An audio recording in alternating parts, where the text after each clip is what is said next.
So over the last few months, I've been getting the Subaru to a state where it's almost ready to paint, but not quite.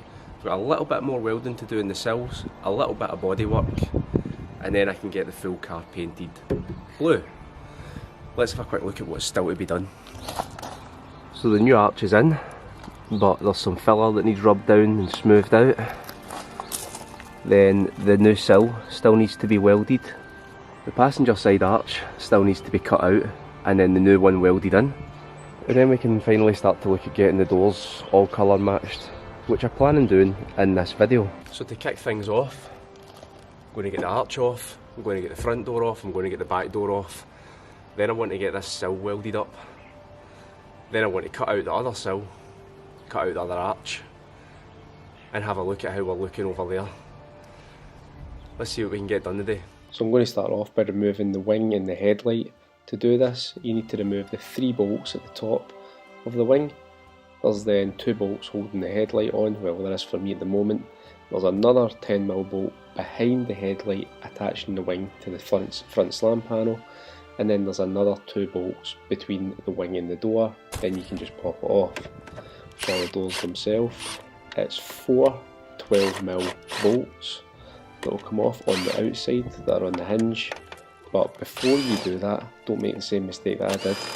You want to take off the 10mm bolt which holds in the kind of door jamb, which stops your door just flapping about and all over the place. Once you've got that off, you can then get the electronics disconnected and then just pull the door away from the hinges. Believe it or not, I actually had a plan of what I wanted to do today, but I went out last night. I've still got a bit of a hangover, so I'm just going to start cutting the body up, getting rid of this rust, and seeing how much work I'm going to have to do on the inner rear arch. Let's cut. Starting off with this, I'm just going to go in with a grinder and I'm going to cut out a small section.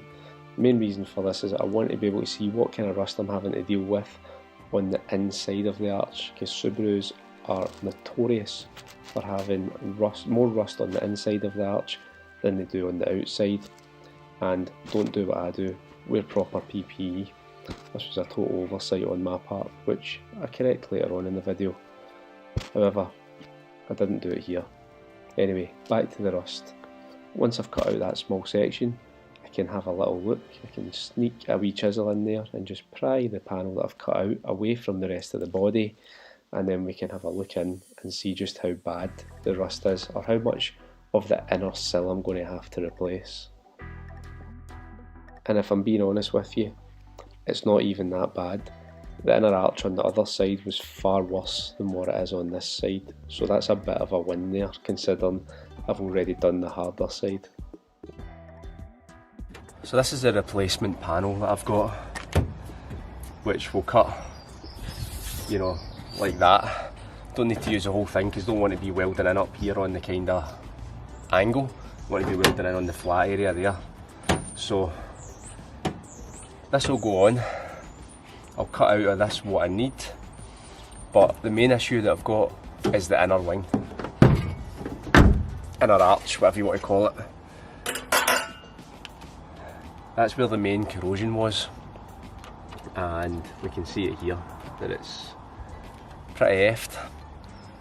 What I'm going to need to do is I'm going to need to cut all that out, and then I'm just going to need to make up my own inner arch for it, put that in place before I can then go in and put the new outer arch panel on. May as well get started doing that, eh? Now that I've got all of the bad metal cut out of the arch, which you've just seen, and I've got my new outer arch, I need to think about making up a new inner arch. And the way that I done it on the driver's side was essentially I took my new panel, and essentially what I'm trying to do is mould my sheet metal around that inner lip, because what I found is easier is moulding it round and then cutting the slots and going up the way to join on to the actual other panel, instead of coming down the way and then cutting the slots to bend it to fit the lip. I found it easier to actually mould it around the lip and then cut the slots and bend it up so that it fits, so that when I come to fit this panel, it's going to sit really nice and flush in there, and I can get a good coat of sealant in there and hopefully prevent any rust from happening again. So after doing my best to fold the metal round the shape of the new arch, I've just cut little slots in there, and then I can put it in the vise. I can bend those slots backwards so that I can go out and then line it up to the car, cut them down to size, and then start tacking them on and into place. Once I get that done, I'm going to coat all the metal in Built Hamber's Hydrate 80. I've found that this is a really good rust preventer. And now that I'm happy that my inner arch is in a good shape, I can start going at the outer arch.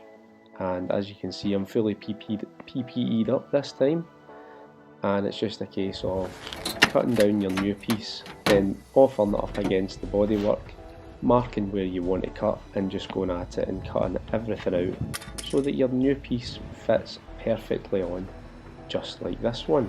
And I'm really happy with the fitment, so I can go ahead and start getting that tacked up and in place. All I'm going to do is I'm going to tack all around the new panel so that it's held in place, and then I'm going to go back and just fill in all the gaps.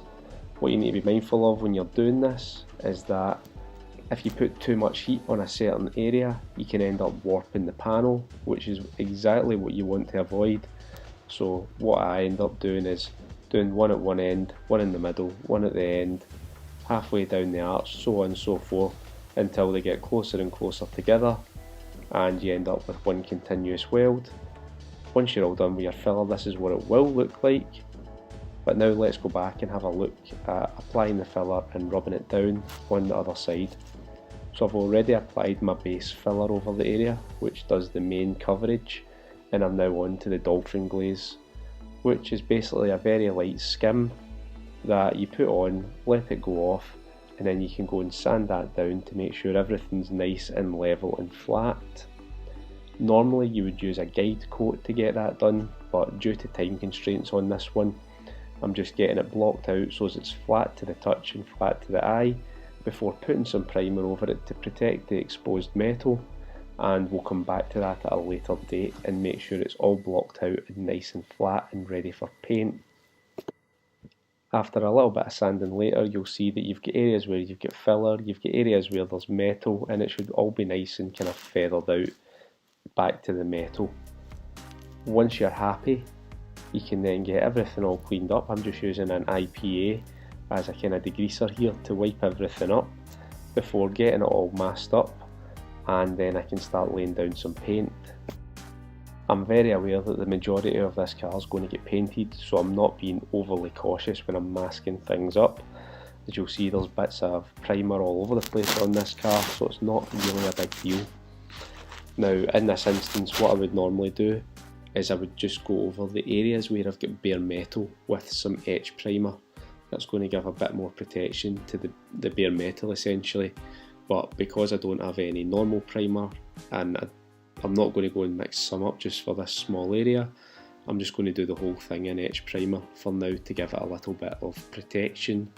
And like I said, this etch primer will most likely get rubbed down later on when I come back to do the block work and make sure that everything's nice and flat before we apply any kind of paint to the panel. Then once you're all done, it should look a little something like this. And that is 2 rear arches complete with new panels with zero rust. Next thing to do is just follow the exact same process for the sill, where I've basically tacked it on the front of the car and along the back of the car just with spot welds, and then I'm going to go back and then I'm going to infill all those spot welds. I'll get them all ground down once that's done so it's looking nice and flush, and then just a wee thin coat of the dolphin glaze just to hide any of those weld marks, and we're good to go. So we've made some awesome progress in this video. We've got both rear arches complete. I've got the sill on the driver's side done. The sill on the passenger side isn't so bad, it just needs a little repair section to it at the back. So we're nearly ready for paint now. I'm going to call it a day there. All I'm going to do is sand down this sill and fire some etch primer on it, much like what I did with the rear arches. and then I'll need to build up the car again and get the doors back on. So I hope you've enjoyed the video, and as always, I'll see you on the next one.